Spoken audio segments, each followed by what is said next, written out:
Hey guys, welcome back to the Dalvin Podcast. This is Mike Jackson. I'm again here with Bob O'Brien. It's just the two of us today, so we're going to be making some phone calls today for the next 45 minutes or so. We both have a hard stop, but we want to get as much time in making phone calls as we possibly can. So we're just going to dive right into it. Before we do, though, Bob, for those out there who have not met you, how should people work with you? What's your story? Where are you located? I'm curious what you're focused on primarily. So I'm located in Austin, Texas. Been is what they're saying, been in the real estate space, they're calling it, for a while. So we've got I think it's 14 long-term rentals around Texas. We're also in some multifamily properties, about 1,500 doors, something like that. Well, just like multifamily space that I like. The bigger these are big 300 unit properties. Unfortunately, none of them are performing as expected because of that market. So I'm focusing on single family. I'd like to add to my long-term pull list. I think that some guys are getting money in the bank, but they're a little lost spend it. So unless I can find really, really good, really low entry kind of sub-2 deals, I'm really focusing on trying to either find sub-2 deals and assign them, or just do standard fix and flip sub-2 deal, or fix and flip wholesale deals and assign to wholesale deals. That's back to the basics, I guess. And good enough. The good news, Bob, just being squat up some, sorry to interrupt you, this past weekend was that there were so many people who were looking to buy sub-2 deals. Mm-hmm. So as long as we, two of us, and the other people who are wholesaling some of these deals on the front end of it, are structuring it correctly, they're going to be in a good spot. And we're going to put them in a much better spot than they would be if they weren't to go through someone like us. So the market's there. Did you get a sense of what kind of deals they were looking for? Yeah, it really depends on where they're looking. If they're looking in Texas, they're looking more for co-living types of things. They're looking for wraps. They're looking for long-term rentals, but these are people who I think don't really understand the Texas market and how taxes, for example, insurances can affect long-term rental cash flows. Outside the state of Texas, everyone's always looking for long-term rentals. There's a big movement towards co-living as well. Right. So Nice. That seems to be really common, but lots of opportunity, and our job is just to find the deals, I guess, right? Finding. Yep. Well, since it's just the two of us, we're just going to be dialing away. We're going to be calling these RocketBot leads. These are brand new on market leads, anywhere between 2% and 6% interest. The entry fee, of course, is going to change depending on the exit, the entrance, the cash to seller, the agent's involvement, that sort of thing. But what we're trying to do here is, as Bob was mentioning, is really limit the entry fee. So we're looking for these lower equity types of opportunities, which is what both of these lists that we're going to be calling today are. So let's just hop right into it, Bob, if that's okay with you. Sure, why not? Okay, cool.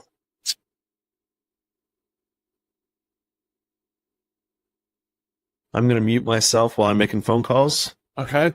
And I will unmute when I get on the phone. Okay. I'll do the same thing.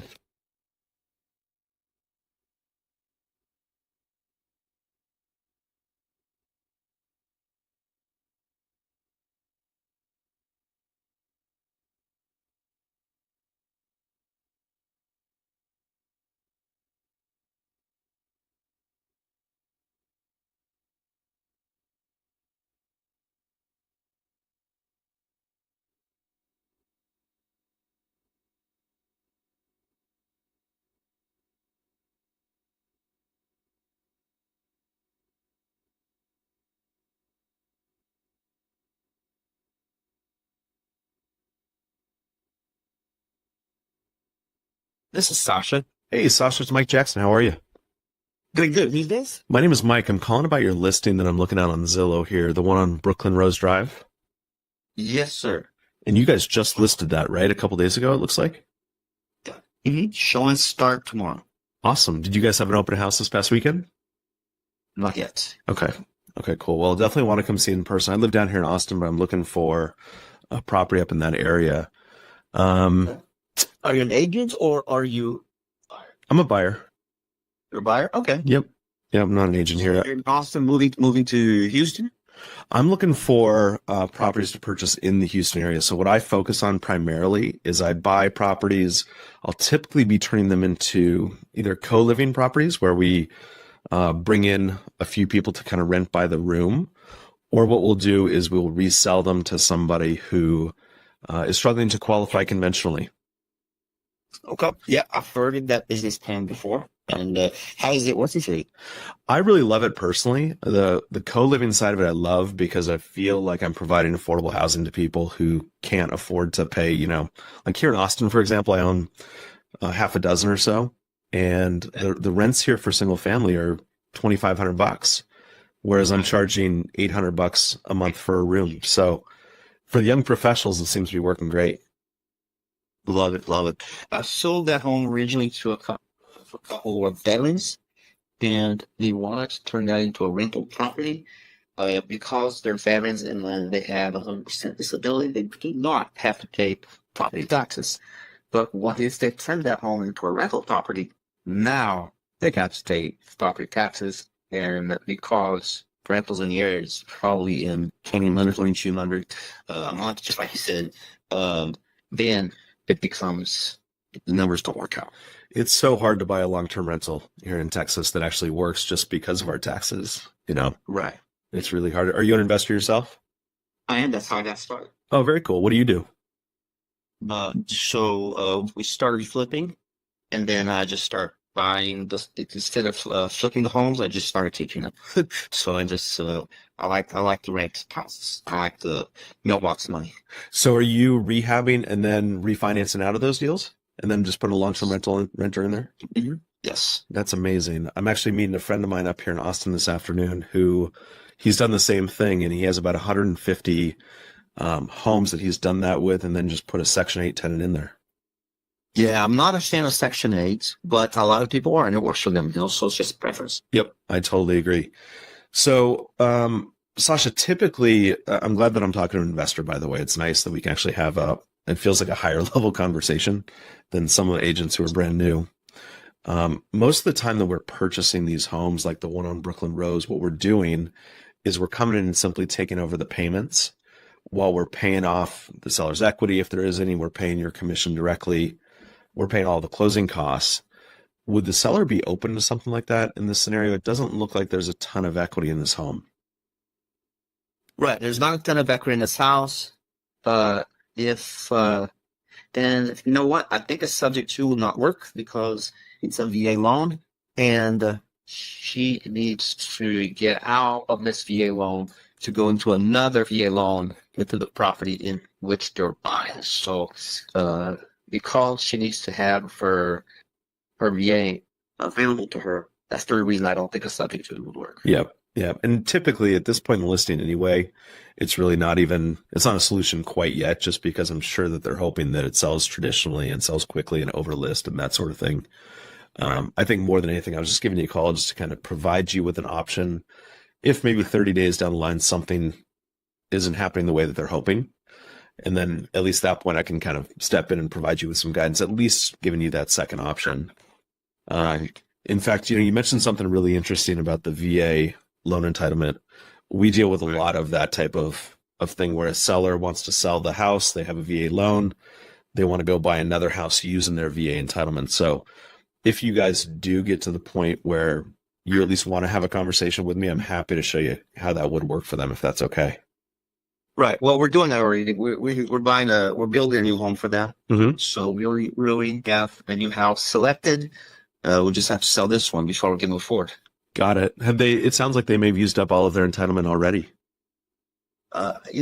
Actually, there's probably room in the entitlement. I just don't know how much room they got. Got it. Yeah, typically here in Texas, we have about 760,000 or so in 100% financed entitlement. So, typically we don't see a lot of people selling a $300,000 house, then moving up to a $500,000 house or $600,000 house. But if there's room, we're happy to provide you with a second option if that's something that you guys are ever interested in. Yeah, I think the numbers would have to work. You just have to show me how much you'd be willing to pay her cash to take over her loan. And if it made sense for her as an investor, you probably want to pay as least as possible. Not really though, Sasha. Honestly, I know that that's kind of like the typical way that investors think, but for me, just because I pull mortgage data, the mortgage rate is so much more important to me than anything else. So if it underwrites for me and if it makes sense, then and I can give the seller as much as they need, then it's kind of a perfect scenario for everyone. I get it. Give me an offer and I'll present it if you like me to go that route. Yeah, I'll just put something in front of you and then you guys can take a look at it. Very worst, keep it in your back pocket in case something doesn't go as planned. I like it. Okay, that works for me. Awesome. Good to meet you, Sasha. I'm awesome. All right, talk to that. Have a good one.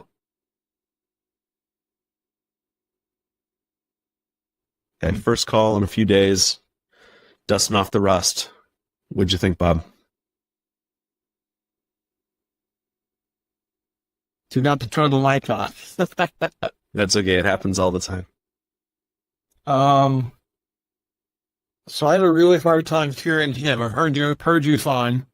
I couldn't quite tell if that. It sounded like the rapport was pretty good. Yeah, he was an investor, does the Burr method. Good guy to talk to. Easy agent to talk to. It sounded like it. You didn't get in your face. You didn't push back. You didn't. You can't do that. You didn't any of that stuff. That it sounded like you didn't even say, "Oh, he got to sell to we can use his VA loan." You had a little bit of conversation about that, but it didn't sound. Again, I couldn't hear very well. It didn't sound like he was saying, "Oh no, he's got to sell because he got a VA loan." There was a little bit of that. He said that he said that the only concern was that it was a VA loan and they probably need their entitlement for the next purchase. They've already located their next property. They're kind of moving forward with that. That was the concern from his standpoint. Right. But given the mortgage balance, it's only $282. So it's not like it's $450,000, which doesn't leave a ton of room. So they should have a second tier title that's the you get in the new house. If they've got a lender who knows how to do that. So yep. Exactly right. Could I have said anything differently or better from what you heard?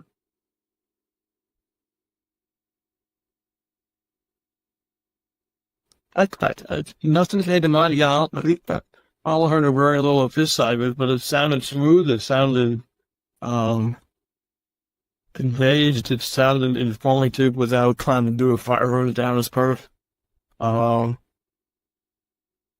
nothing comes to mind to do differently. Okay. One thing I'm just kind of remembering I should have done is probably talk more about what he's looking for as an investor. Just because he does the Burr method in Houston. He says he really likes it. He doesn't like Section 8 tenants, but he does like to put a long-term tenant in there. No. I should have asked what he's looking for. He might be a buyer for you. Exactly. Or just at the very least, a really great connection. Which triggers the thing. I didn't hear much about, do you have other listings like this, or kind of trying to mind him for maybe not this one, but is there another one or anything like that? Yep. Yeah, exactly right. I'm writing some notes here too. And one thing I didn't ask him was to clarify how much exactly the seller's expecting at close, because that would at least help me write the offer. Yeah. And so if I were to say something like, what is the seller expecting, then at least I'm not going to undercut their cash to seller on my offer by half. I don't want to do that. Yeah. Yeah. So I should have done that. Is expecting a better word than needing? For one thing? What do you think? It's a good question. I don't know. That was the reason for the question. I guess my gut sense is expecting as a good start. Needing or wanting sort of implies that there's a bottom line, blah, blah, blah, blah. And it's a little more, feels a little more aggressive to the agent than expected.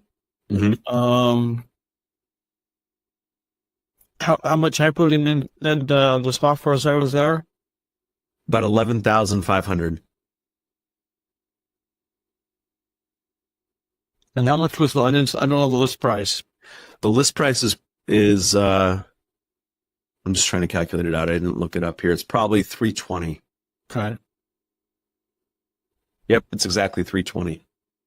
All right. So that cash, the television might come in 10-ish. I'm trying to react to. I can't do the math in my head real quick, but something like that. Yeah, so if we're at 11,000 for that, we're at 9,000 for agents' commissions. That makes 20 plus 5 for closing costs. We're at 25. So it's right at 10% or so, with a little bit of an assignment fee or something like that in there. But, I love the question of need versus want, because I think that you're right. I think that at the beginning of the listing, having a conversation about expectation is really helpful. That's just at least my gut in this scenario. And then as things progress in the listing, if they're not getting the showings that they're looking for, or not getting the offers that they're looking for. It's similar to saying, what are they hoping for? Yeah. They're always hoping for list price. But sometimes I've had it, you say, well, we got it listed so that they get an equity of 10, but they're really hoping for, they got to have 5. Okay, so I can come in at 7 or 6, or even 5, depending on how much I want to push them. What if you were to rank them, in terms of progression of the listing? Would it start maybe at want, hope, and then need? You can kind of go down the line of what are they hoping for, or what do they really want? And I just had a thought on this one. It might have been an interesting question to say. So what do they need? What do they need to get for the next house? But picked it out, which kind of implies there's an urgency more so than sell it and then pick it later. Because if they've got it under contract, then there's a clock ticking flying. What do they need to do the next house might be the question one. I agree. That gives us a definitive number too, right? The agent's going to say, well, they need 20 grand. Yeah. Or they need 10 grand. Yeah. And they're kind of setting their own anchor that way. Yeah. So I think that's a great way to ask that question. Well, thanks for the feedback. Your turn. Okay. Well, we'll keep trying.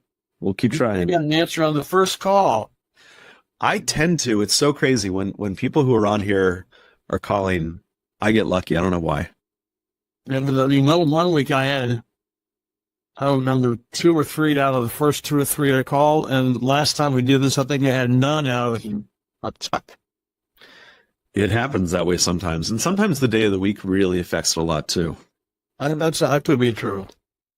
I'm gonna mute and see what I do. Okay.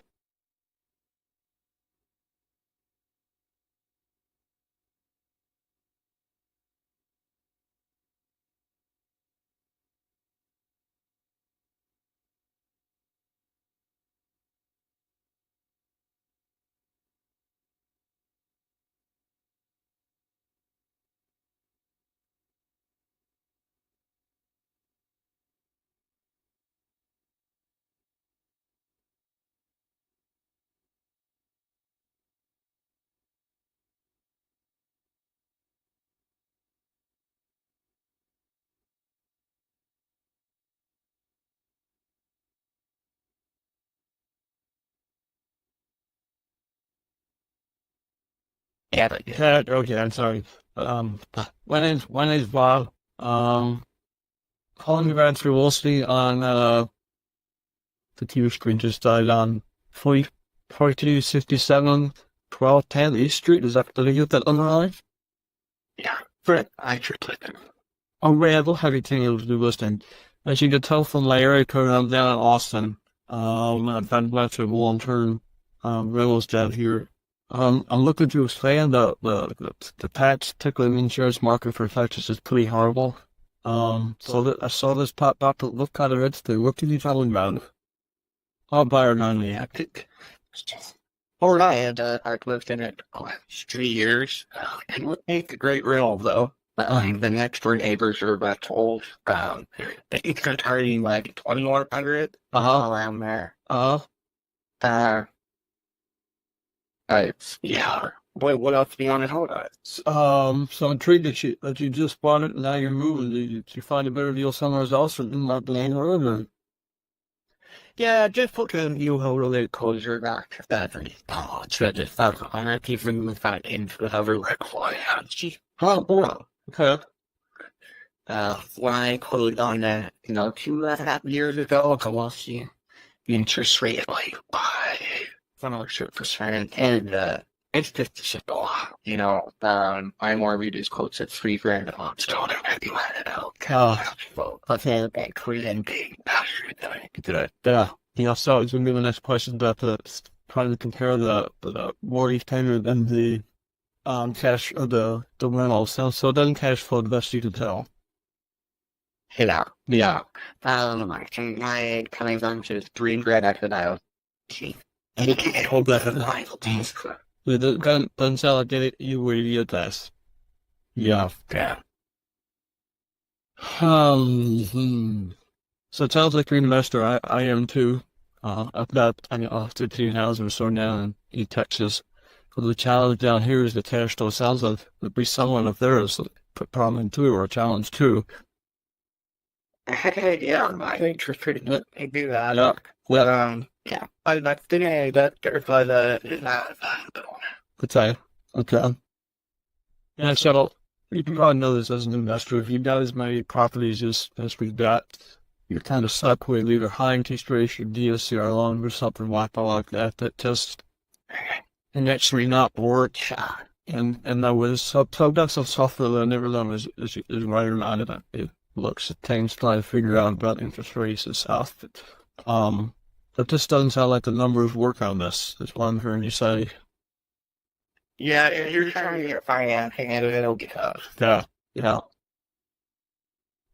So basically what I do is, because of the DSR interest rates and so on and so forth, what I really have to do is find some version of trade financing, taking over the payments, paying equity out, paying housing costs, something like that, which rarely works, but sometimes does. But it sounds like even if we didn't have fear, the number still would be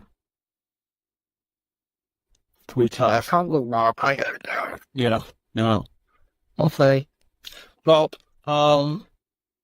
sounds like you're down well to track them.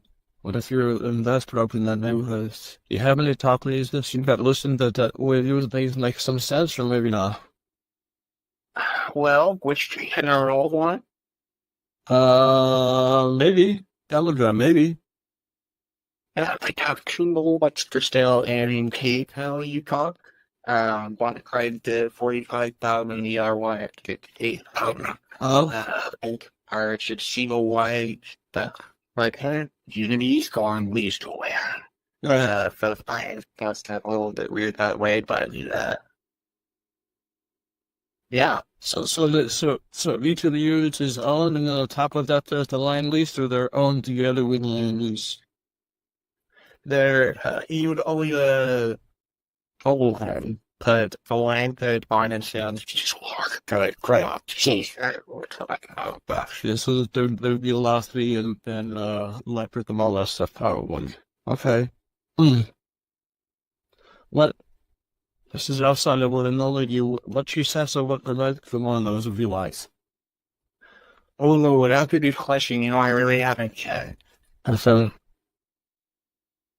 Yeah, now that I'm thinking about it, that would also would be a good page. I think if this part fade would want that an acquisition from the super versus bear. So, you see better. I can make it a little difficult. okay.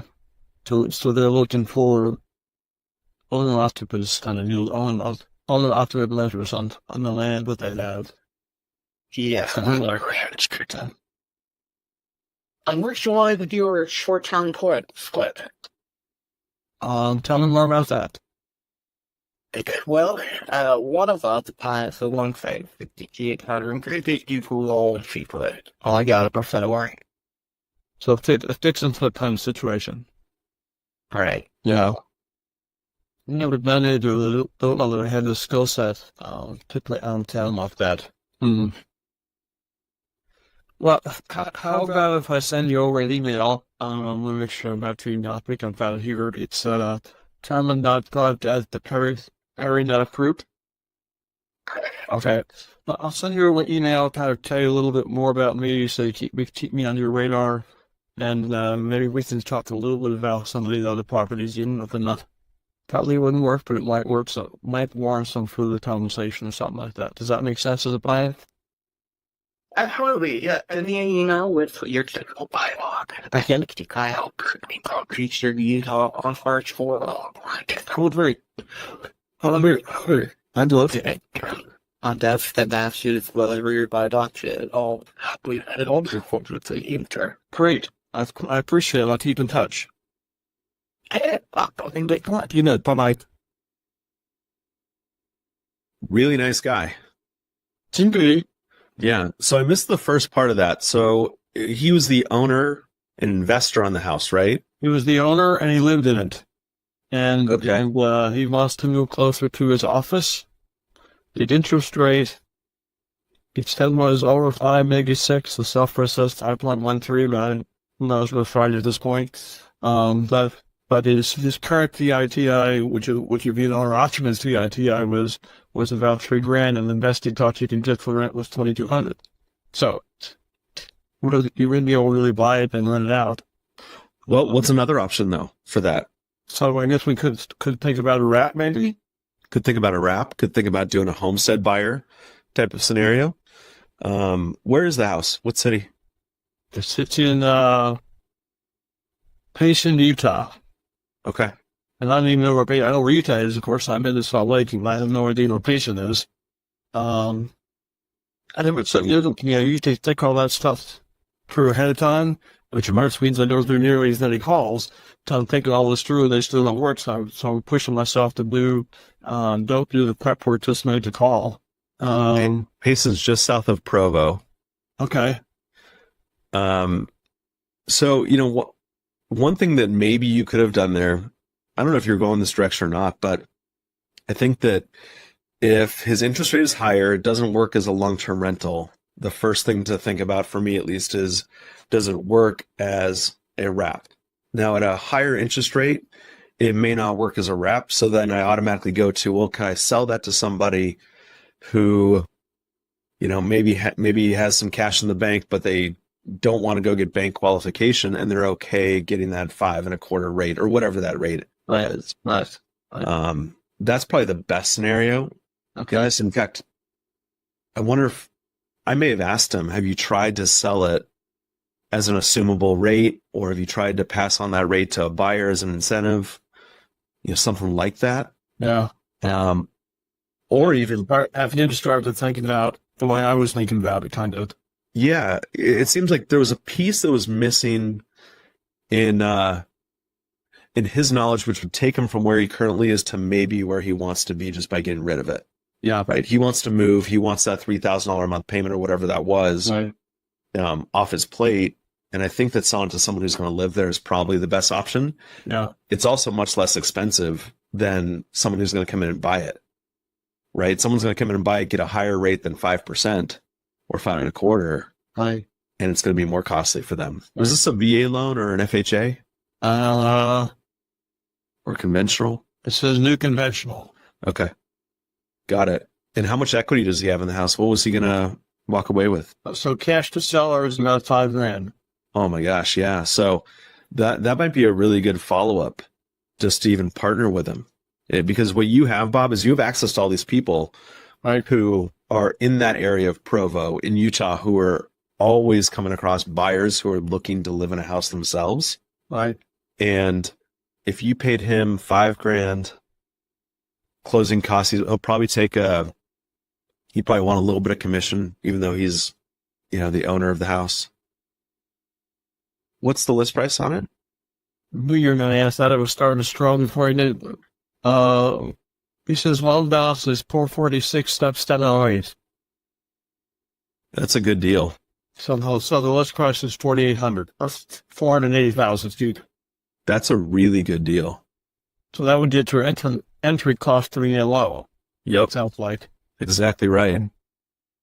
So maybe I can go back to and say, listen, I looked at it and there was this other option to do this and that, and would require some flexibility on both our parts. How about we do a contract, essentially a subcontract contract, that pays you out your $5,000, or maybe pay $3,000 instead of $5,000, because he may be anticipating cutting it back. And I've got a lot of folks I work with who who have homestead buyers, and then if we ask for so I don't have a sense of how long it would take to find a homestead buyer, and that's I don't know whether I could say so. Let's do a 60-day close. Give time to find that homestead buyer, and get you out and moved and something like that. I think you do an option on it. Give me 60 days, 90 days, 30 days, whatever. It doesn't really matter. Right. But I think that if you're given some amount of time on this, you're probably going to be able to find somebody in that market who is going to want to take over that. The first question I would ask this guy is, this is a little bit out of the box. Your story is, a little bit different in the sense that you're an investor. You bought this house. It sounds like you wanted to rent it. That's what he wanted to do, right? Rent it, but it wasn't going to cash flow or something like that. Well, he said he wasn't thinking of trying to rent it because it wouldn't cash flow. Okay, got it. So it's just a primary then. Yeah. So, the first question I would ask him is, would he be okay with someone taking over his payments? Mm-hmm. And you can pitch it as if that's a highly incentivizing way for a buyer to come in and buy the house, right? Because they're going to get 1.5 points at least difference between what they're taking over on his mortgage and then what they'd pay at Bank of America, for example. Nice. And you have access to all these people who would be interested in something like that if he would be interested. And then I would also go into the conversation of what does he ideally want to get out of it? How much cash does he want to get out of it? And you can reference your sheet. It looks like you're going to walk away with $5,000. That's less, of course, commissions and closing costs, things like that. I assume that you're going to want to take a commission on this, but ideally between commission and cash to you at the close, what does that look like for you? Yeah. If I could give you that number, would you be open to doing something like this? I don't know. Essentially what I bring to the table is a pool of potential buyers. Yep. Okay. Exactly right. That's the key that you hold to that group of buyers. Yeah. Yeah. And all that you need is a non-exclusive option agreement to be able to give that group of buyers access to this deal. Okay. And he can still try to sell it however he wants to sell it. Tell me more what that is. A non-exclusive option agreement? Yeah. So it basically just gives you the option to buy the house at the conditions, the terms that you guys agree to for a specific amount of time. Right. And let's say, for example, that he wants $5,000, he wants 1% commission. So that's what a total of, call it $10,000 to him at close. Right. You'd still be willing to pay all the closing costs. Of course, there's no commission. That's part of the $10,000. But you want 60 days to be able to market this to your people. He'll still have the right to market it to his people and try to sell it conventionally and get it under contract that way. But if he's open to expanding his options, this is a really good one. And it's not limiting him in any way. Yeah. Okay. And then if I get a buyer, I go back and say I'm ready to execute the option, which then we get locked in for a contract, and I can bucket it or I can assign someone else. Yep. Do you want to call him now since it's fresh? I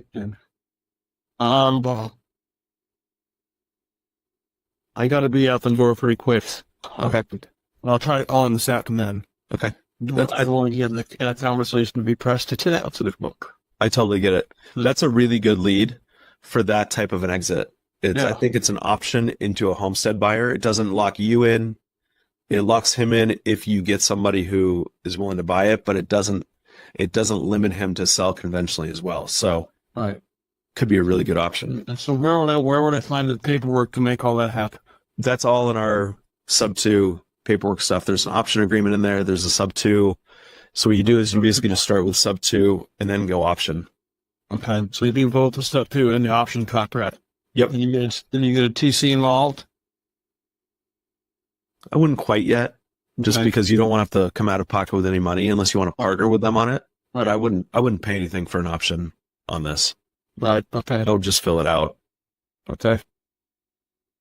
Well, here, let's do this. Because I know you're short on time. Let me try to get on another phone call here. That way you won't get stuck. Go for it. And we'll see where we go. Go for it.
Your call has been forwarded to a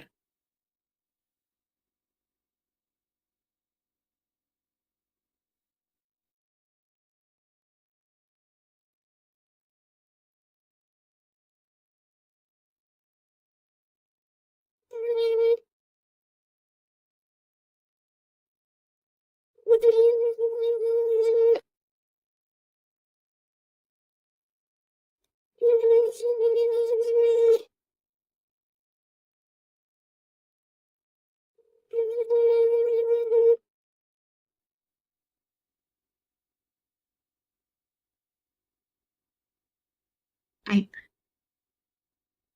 Suddenly she picked up and then hung up.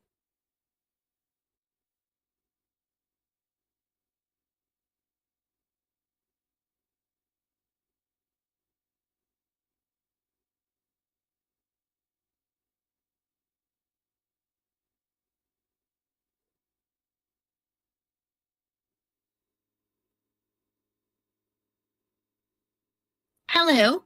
Hey, Julianne, it's Mike. How you doing? Hey, I'm good. How are you? Good, thanks. Sorry, my 1-year-old's trying to yank this phone out of my hand. No worries. Is there a better time for me to give you a call back? I was just calling about your list on Capitol Parkway.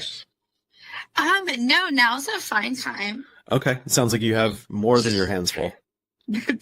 I'm like, 2 of my kids are in school right now, so it's only one battling me, so it's the best time. Got it. I know exactly what you mean. I have 3 kids also, so I totally get it.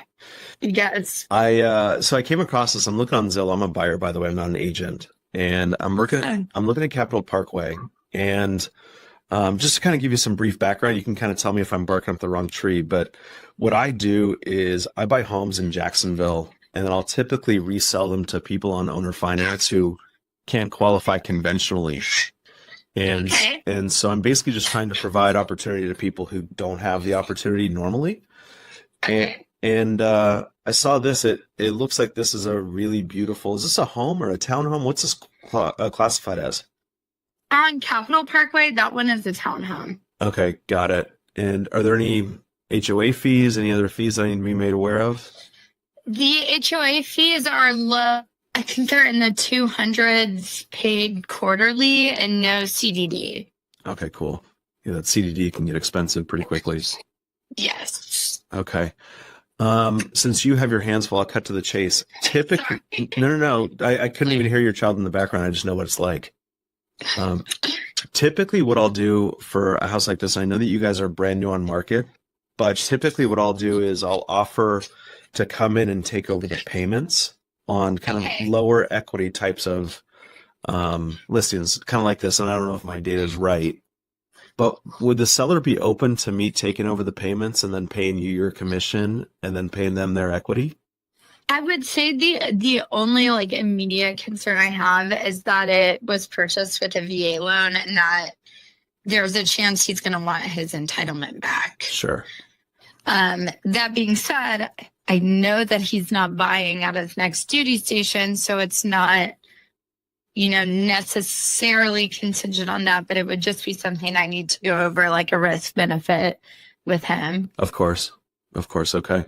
Has he moved already? He has. His girlfriend is staying there until we sell. That's nice. Okay. Yes. Okay, great. Okay, cool. Well, why don't I do this just because, I know that you're busy, I'm busy. I want to make sure that I put something in front of you just to start a conversation.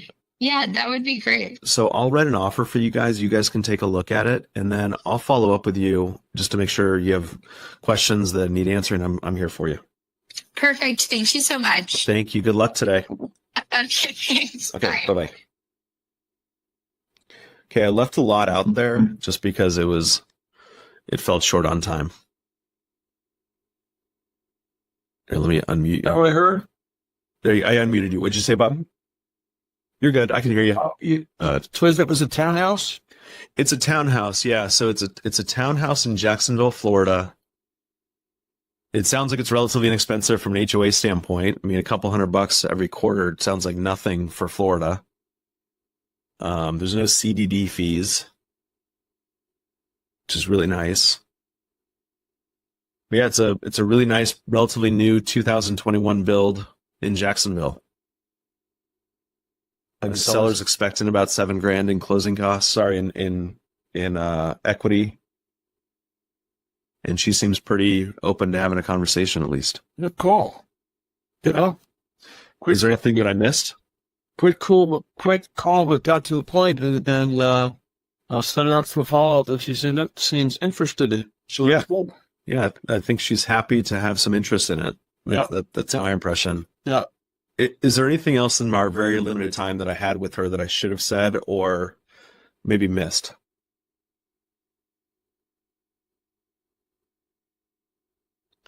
Nothing comes to mind other than Cliff did a pretty good job navigating her kid.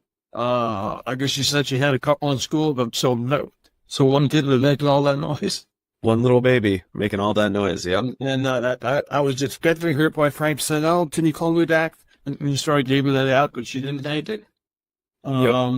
Which suggests to me that she's interested. She thinks it's worth the conversation. Which I find interesting to the listing that's just come on market. Makes me wonder. Again, without doing research ahead of time, it's kind of like flying blind. Like you should just don't do that. So, if the equity that they put out there with the sale price is, she knows it's not going to appraise for that. That's good proof. They would just put out there to get that person X amount of dollars. I might have followed up a little bit with the real estate material entitlements, but especially that would have been pushing on her too quick, and she was in a hurry. And although she was polite in conversation, but as a follow-up, look at that same movie. So the owner occupant has moved in with his girlfriend. Is that what I heard? The seller has moved out to his new base. His girlfriend is still living in the house until it sells. Okay. Yeah. So he has a new place to live. Yeah, she mentioned that he probably was not going to buy it at his next station. Okay. But the entitlement was a question. Right. The total balance is only $267 on this. Plenty of room for second-tier entitlement. Plenty of room, of course, with some assumptions there. Yeah. But yeah, it seems like it could be a good fit. So make sure they're not cooperative with the girlfriend until we're moving out. Exactly. That's my question. At one point in time, we owned and operated a 50-floor apartment complex, and we had a guy move in, and 2 or 3 months less, it was less. Later, it was Fiesta time. This was San Antonio. So he decided to celebrate Fiesta by going out his balcony and flying a few rounds with his 9mm. But that got all sorts of come-ins and the police, and then banged his door down. He went off to jail, which he should have, obviously. And then a week later, so we closed him out because that file was term lease to go shoot that. I would hope so, yeah. A few years later, a few weeks later, this lady came in, and she had a letter from him granting her permission to occupy his unit. And that's you. We said, "Oh, it's not his unit." "Well, yes, it is. It got a lease." "We don't have a lease anymore." "Oh, then we went to jail. If from jail, you lose your lease." But he said it. She showed us the letter. He did it. Looks like kisses on and things like that. That she was adding it, that she had the right to the list picker. If she was with us, like she had this permission. It's simple. That's what happens when you start to fire a 9mm off your balcony. It seems to be a Texas thing. I hear a lot of those stories. Probably true. Yeah. So probably this girlfriend wouldn't be $1. But you hopefully not. We were planning to get out. Just because the only question that comes to mind is, so do you know if she's planning to go with him to his next assignment? Don't know. Because then she's got a motivation to get dying to outlaw or whatever. He sort of abandoned her and left her in a place that is pretty led to her. And depending upon what kind of income she has, she may not have a good place to go to. But it's too early in the game to really try to sort that, I think. That's a great question, though. It's something to think about, right? Because it does impact this whole sale. Is she staying there? Is she going? Yeah. Does she want to move quickly? Does she want to stay and figure out stuff on her own and where Right. Jacksonville? Right. Yeah, great questions. Okay. Well, Bob, we both got a jet. So as always, thank you so much. I hope the drive is well for you. Enjoyed it. Thank you. Thank you. And thanks everyone for joining today. We'll see you guys later. Let's keep this open, Bob, for 30 seconds, and I'll see you next time. You bet. All right, Bob.